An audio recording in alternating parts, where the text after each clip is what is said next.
Good morning students. आज हम पढ़ेंगे chapter number 2 inverse trigonometric functions.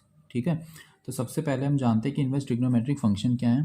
तो बेसिकली ये these are the inverse functions of trigonometric functions.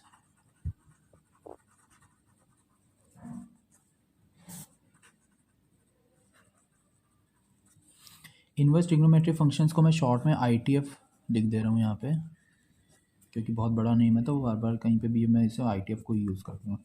So basically ये inverse function होते हैं जो ट्रिग्नोमेट्रिक फंक्शन थे उनके। अब जो इसमें आज हमें टॉपिक पढ़ना है वो पढ़ना है हमें प्रिंसिपल वैल्यूज़।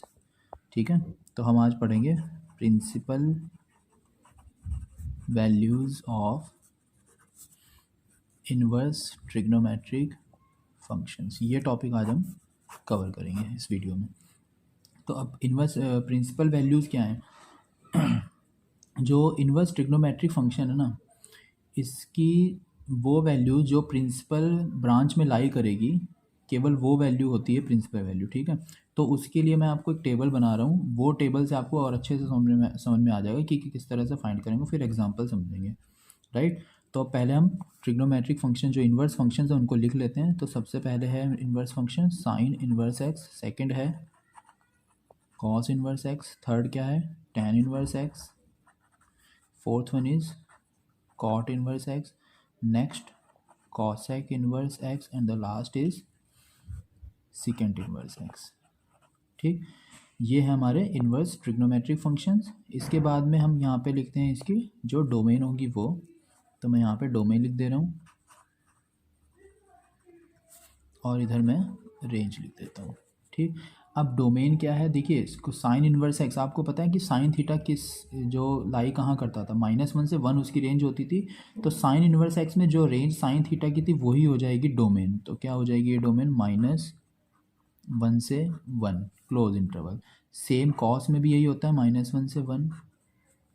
टेन थीटा की जो रेंज होती थी वो होती थी ऑल रियल नंबर्स, तो डोमेन क्या हो जाएगी टेन इनवर्स एक्स की all real number. Same for cot theta. Cosec theta की अगर मैं बात करूँ तो रेंज क्या होती थी ऑल रियल नंबर होती थी, लेकिन वो इंटरवल लाई नहीं करता था -1 से 1 के बीच का, क्योंकि रेसिप्रोकल होता है साइन थीटा का। तो जिस टाइम साइन थीटा की वैल्यू अगर 1/2 होगी तो कॉसेक की वैल्यू 2 हो जाएगी, तो वो लाई नहीं करेगा। तो इसकी जो डोमेन होगी वो होगी R minus open interval -1 to 1। Same for cosec also. Right, अब हम यहाँ पे रेंज लिख देते हैं। अब साइन इनवर्स एक्स की जो रेंज है, प्रिंसिपल वैल्यू लिख रहा हूँ बेसिकली मैं, प्रिंसिपल ब्रांच लिख रहा हूँ यहाँ पे। ठीक है, तो साइन इनवर्स एक्स जो लाई करता है इसकी जो रेंज होती है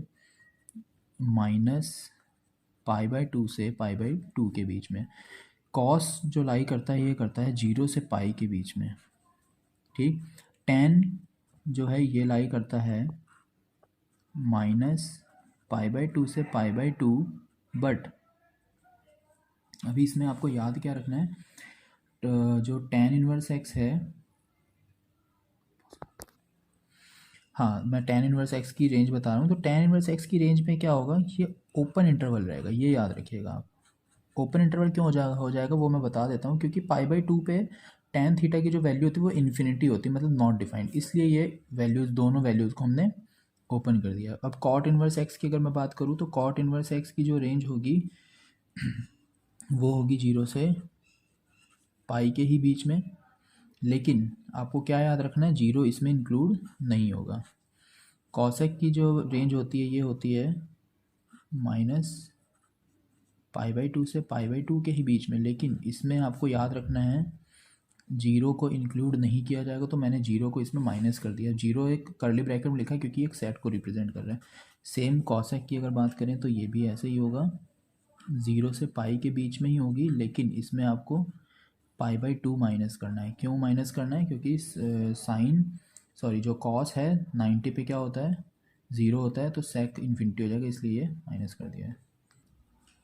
तो ठीक है बच्चों, ये थी टेबल जो आपको याद रखनी होगी, क्योंकि प्रिंसिपल वैल्यू फाइंड करने के लिए हमें ये याद रखना ज़रूरी है। अब कैसे फाइंड आउट करें अब वो समझते हैं। तो एक एग्जांपल लेता हूँ मैं, और हाँ ये जो बेसिकली बोर्ड एग्जाम में इसका 1 मार्क्स में क्वेश्चन आ जाता है। तो अब मैं एक एग्जांपल लेता हूँ।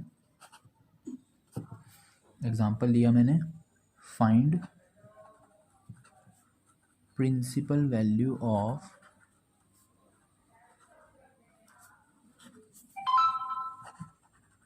साइन इनवर्स √3/2 माइनस में।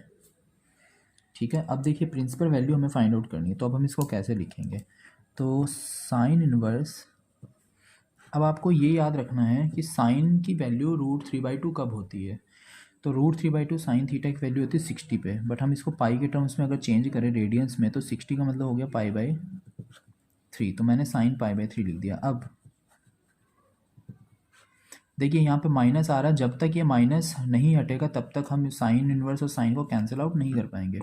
तो हम इसको ऐसे लिख सकते हैं, साइन और ये माइनस अंदर कर दिया इसके एंगल में, क्योंकि आपको पता है साइन माइनस थीटा जो होता है वो माइनस साइन थीटा ही होता है, इसको हमने यूज़ कर लिया। अब ये दोनों कैंसिल हो गए, तो हमें आंसर क्या मिल गया, -π/3।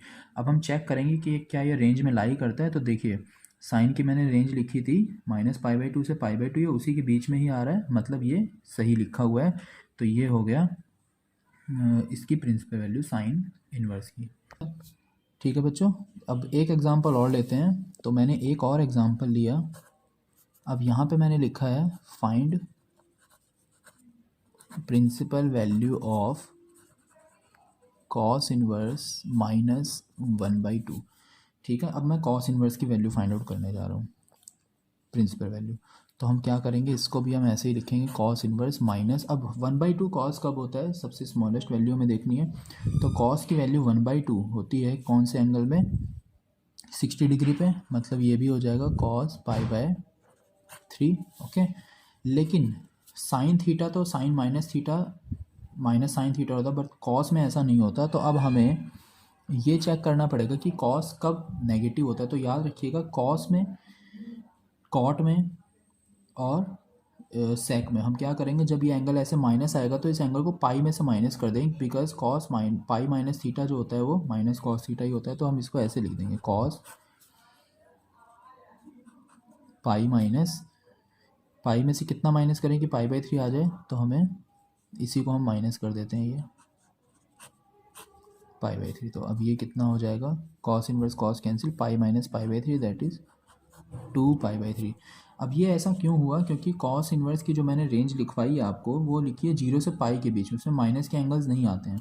और यहाँ पे हमने जो प्रॉपर्टी यूज़ की है, आइडेंटिटी यूज़ की, वो लिख देते हैं। तो वो लिख दे रहा हूँ मैं, cos pi minus theta is equals to minus cos theta, इसको यूज़ किया था, तो ये हमने राइट साइड में मेंशन कर दिया है। ठीक है बच्चों, तो देखिए इस तरह से आप प्रिंसिपल वैल्यू फाइंड आउट कर पाएंगे। तो आज प्रिंसिपल वैल्यू वाला ही हमारा ये टॉपिक था। ठीक है बच्चों, ये एग्जांपल हो गया। एक और एग्जांपल मैं आपको सॉल्व करके दिखा रहा हूँ यहाँ पे। ये मैंने क्या करना है, इसमें इवैल्यूएट करना है साइन कॉस इनवर्स 3/5 को, मतलब सिंप्लीफाई करना है बेसिकली हमें। तो अब हम इसमें क्या करेंगे, देखिए कॉस इनवर्स 3/5 जो लिखा है ना, इसको हम थीटा लेट कर लेंगे। तो हमने लेट कर लिया cos inverse 3/5 is equals to theta, और करके हम इसे क्या लिख सकते हैं, ये दोनों साइड अगर हम कॉस ले लें तो हो जाएगा cos theta is equals to 3/5। ठीक है, अब यूजिंग दीज वैल्यूज़ हम क्या कर रहे हैं, इन वैल्यू की हेल्प से फॉर्म कर रहे हैं राइट एंगल ट्रायंगल। तो हमने यहाँ पे लिख दिया कि for right angle triangle using the values. तो अब क्या होगा, देखिए ये ट्रायंगल मैंने फॉर्म कर दे रहा हूँ यहाँ पर, यहाँ पे एंगल थीटा हो गया। कॉस थीटा क्या होता है, बेस अपॉन हाइपोटेन्यूज, तो बेस की वैल्यू 3 और इसकी वैल्यू 5। यूजिंग पाइथागोरस थ्योरम जब हम फाइंड आउट करेंगे परपेंडिकुलर की वैल्यू, तो वो 4 आ जाएगी, राइट। तो अब हमें यहाँ से साइन कॉस थीटा था ये, तो अब हमें, क्योंकि देखिए साइन आ रहा है, तो हमें अगर इसको हम साइन इन्वर्स में चेंज कर लेंगे तो हमें वैल्यू मिल जाएगी। ठीक, और एक चीज़ और देखिए, क्योंकि मैंने कॉस इन्वर्स 3/5 की वैल्यू को थीटा लेट कर रखा है, तो अब हमें फाइंड क्या करना था, बेसिकली ये वैल्यू तो थीटा हो चुकी है, तो ये साइन थीटा ही फाइंड करना था। From this triangle we have sine theta is equals to, sine theta की वैल्यू होती है परपेंडिकुलर अपॉन हाइपोटेन्यूज, तो ये हो जाएगा 4/5। इट मीन्स हमें, so we have sine cos inverse 3/5 जो हमने सॉल्व किया, इसकी वैल्यू कितनी आ गई है सॉल्व होने के बाद? 4/5। ओके, तो ये था हमारा टॉपिक आज का, जो जिसमें हमें एक तो प्रिंसिपल वैल्यू फाइंड करनी थी और दूसरा इस तरह से वैल्यूएशन के क्वेश्चन आ सकते हैं। ओके।